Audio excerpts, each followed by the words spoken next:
มาทุกคนกินมะม่วงชมวิวแคมป์ของนี่นะวิวกับบักงาม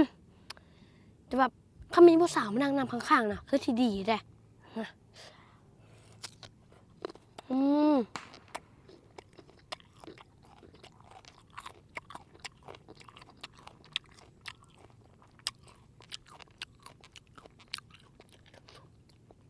มะม่วงนี่คำพูดกะเปลี่ยนมาจากต้นมันเลยเนาะต้นแถวเฮือนคำพูดนั่นแหละ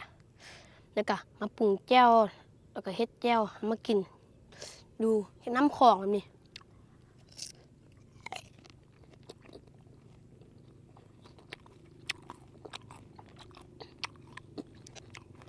นั่นเป็นเนื้อ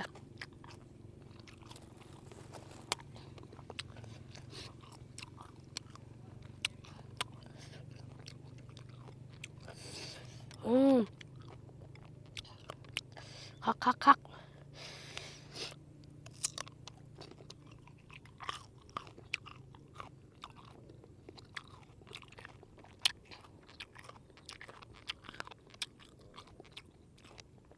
อันนี้นี่ใส่น้ำหลายพดเขาควรนี่ใส่น้อยเดียวนึงแล้วเป็นน้ำแบบนี้นะ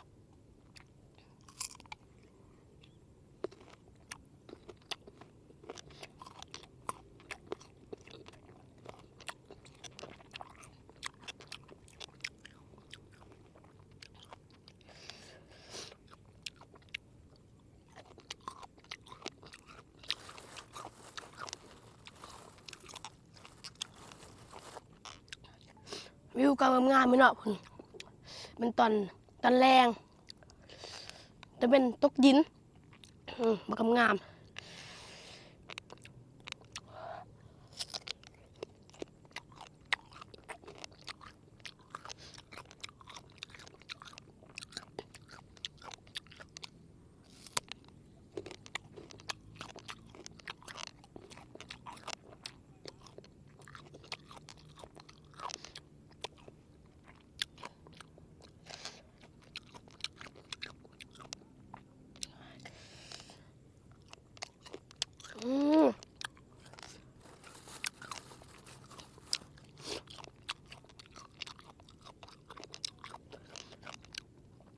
เจ้านี่กระบักแซ่บๆที่พิสูจน์นิดนึง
ตักไปเลยวะ